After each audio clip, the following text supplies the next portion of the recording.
मैं एक साधारण गरीब ब्राह्मण हूँ। मैं आर्य समाजी बिल्कुल नहीं हूँ। प्रमाण के तौर पर मैं ये गंडा ताबीज़ पहनता हूँ। सब जो एस्ट्रोलॉजिकल जेम्स है, ज्योतिष रत्न है, वो पहनता हूँ। आर्य समाजी जो होते हैं वो मूर्ति पूजक नहीं होते।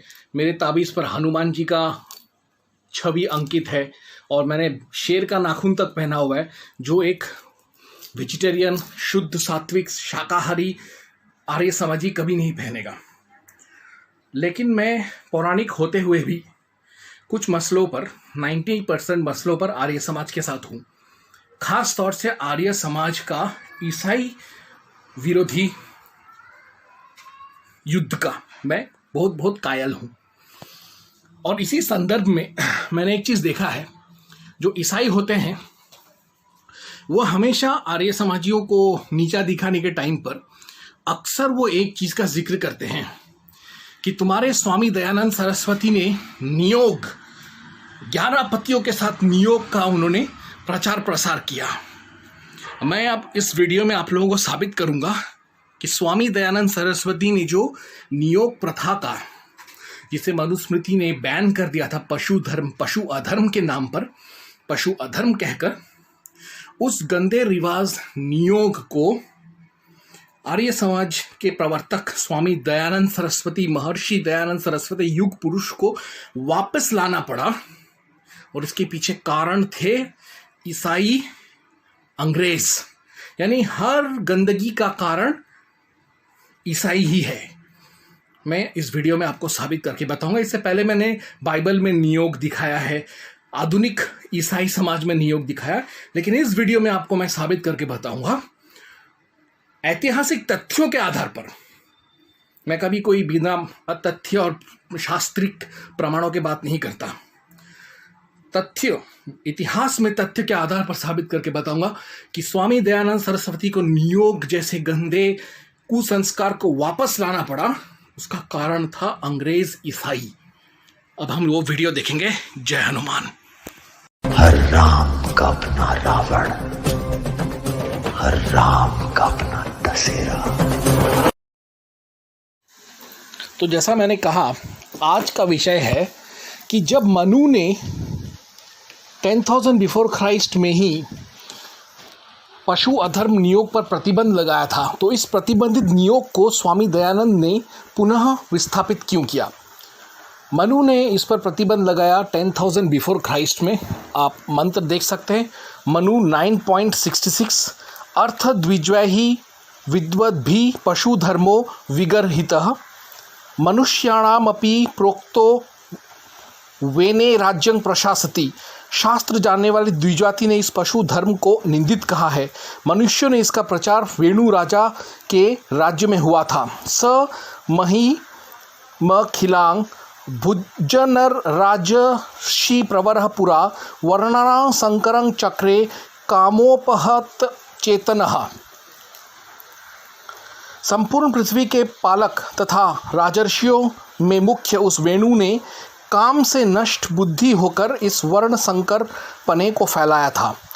उसके बाद मनु 9.68 में कहता है, 67 मैंने आपको सुना दिया।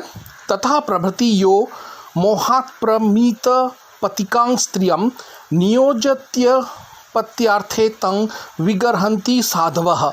उसके राज्य के पीछे जो पुरुष मोह के वश होकर विधवा को संतान के लिए नियुक्त करता है, आदरणीय विधवा को, साधुजन उसकी निंदा करते हैं।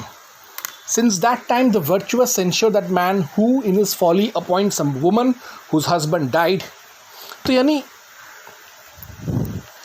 मनु के साथ साथ कृष्ण यजुर्वेद के सबसे प्रवर्तक जो है कृष्ण द्वैपायन वेदव्यास ने भी आदित्य पुराण में, आदित्य पुराण 21.14 में उध्यायः पुनरोद्वहं ज्येष्ठांश गोवधं तथा कलौ पंच न कुर्वोत भ्रातृययं कामांडलुम।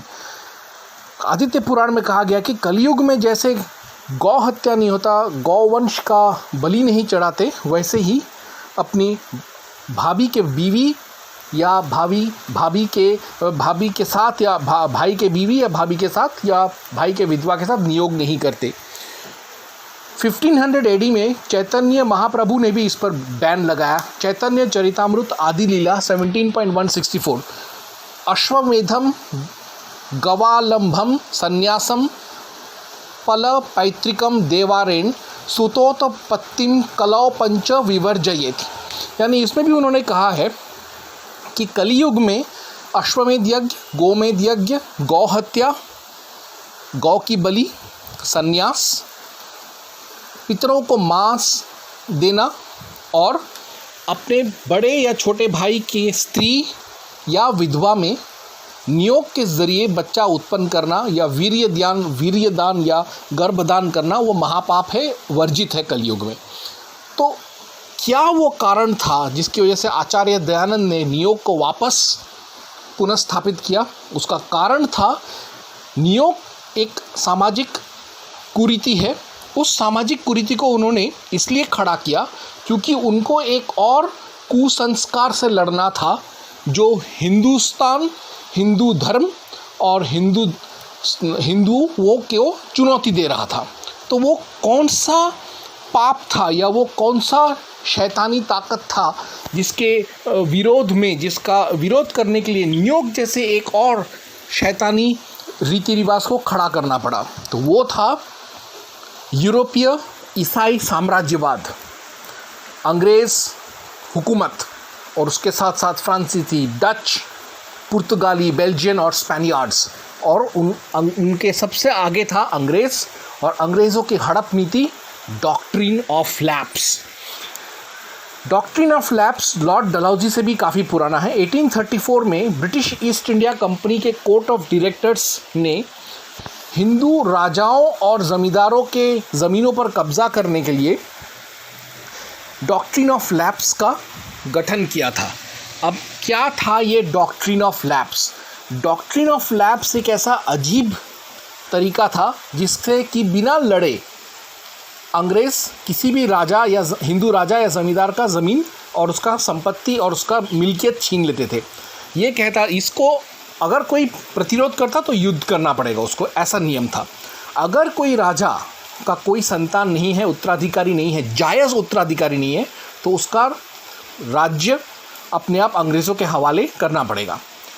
अगर वो अपने किसी नुमाइंदे को अपनी जगह बिठाता है, अंग्रेज़ उसको स्वीकार नहीं करेंगे। अगर वो किसी बच्चे को दत्तक लेता है, गोद लेता है, तो अंग्रेज़ उसको स्वीकार नहीं करेंगे।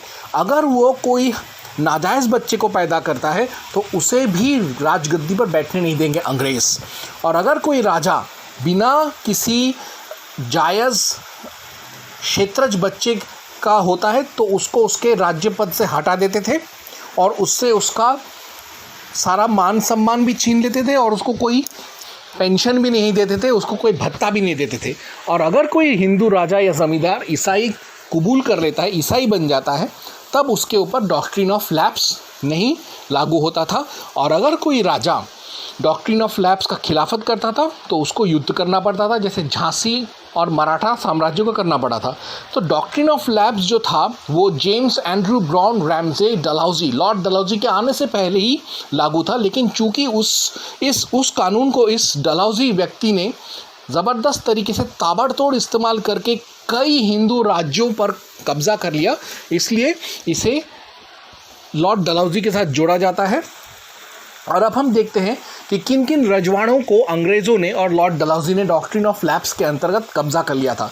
1803 में जयंतिया, 1806 में कोझिकोड, 1813 में गुलेर, 1819 में कन्ननूर, 1824 में किट्टूर, 1825 में कुटलेहार, 1830 में बाघाट और कछार, 1834 में कोडागू, 1839 में कुरनूल मांडवी और फिर 1840 में कोलाबा जलाओ, 1842 में सूरत, 1886 में कांगड़ा कुल्लू, 1848 में अंगुल सतारा, 1849 में जैतपुर सीबा जसवान पंजाब संबलपुर, 1854 में झांसी नागपुर तुलसीपुर उदयपुर छत्तीसगढ़, 1855 में आरकोट तंजौर, 1858 में बांदा नारगुंड रामगढ़ और 1890 में मकराई।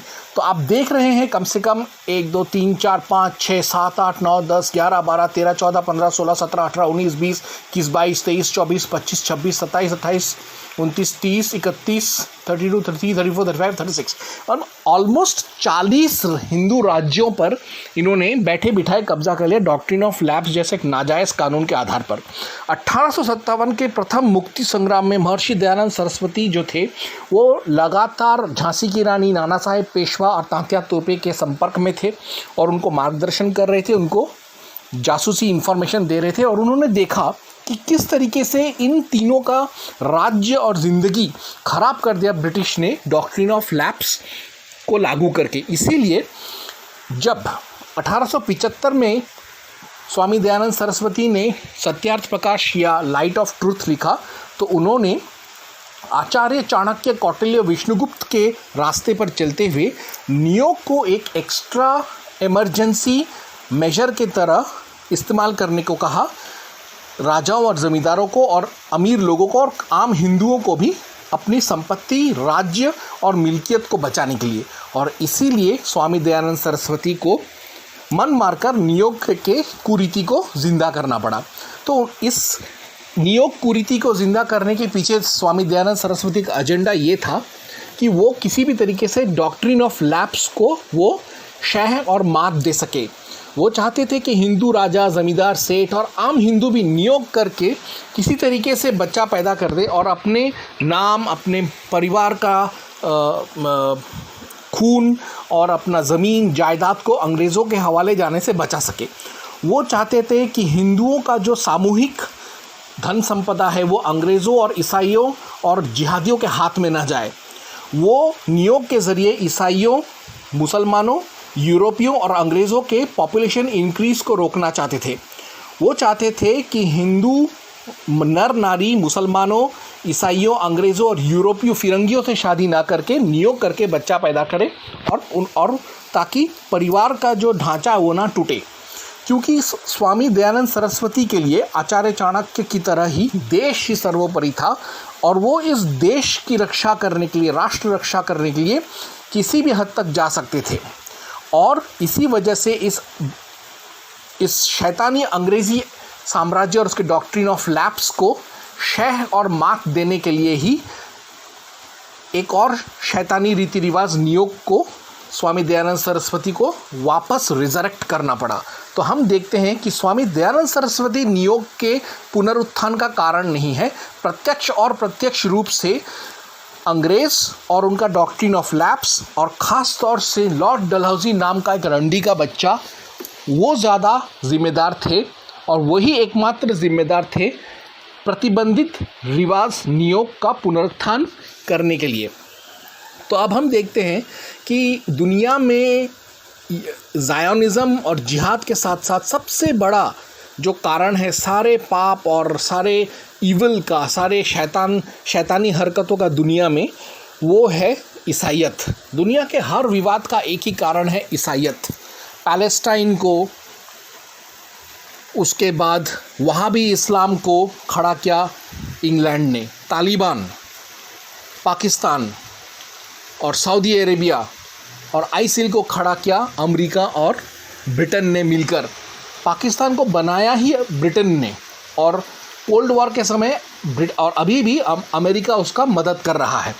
इसी अमेरिका ने अलकायदा को खड़ा किया, इसी अमेरिका ने चीन को समृद्ध बनाया, ऑटोमन तुर्की सल्तनत को बढ़ावा दिया वेटिकन ने, जर्मनी ने वर्ल्ड वॉर 1, वर्ल्ड वॉर 2 किया, पोप ने ऑटोमन टर्क्स का मदद किया, क्रिश्चियन यूरोप ने हिंदुओं, नेटिव अमेरिकन्स, ऑस्ट्रेलियन एबोरिजिन्स और अफ्रीकन्स को मारा, इंक्विजिशन, होली क्रूसेड का जन्मदाता ईसाईयत, वियतनाम में नरसंहार और युद्ध करने वाला ईसाई अमेरिका, जूइश होलोकास्ट, जूइश यहूदियों का नरसंहार करने वाला ईसाई नाज़ी, भारत का विभाजन करने वाला और दुनिया का दूसरा सबसे बड़ा होलोकास्ट करने वाला ईसाई अंग्रेज़, बंगाल फैमाइन के ज़रिए हिंदुओं का कत्लेआम करने वाला ईसाई अंग्रेज़।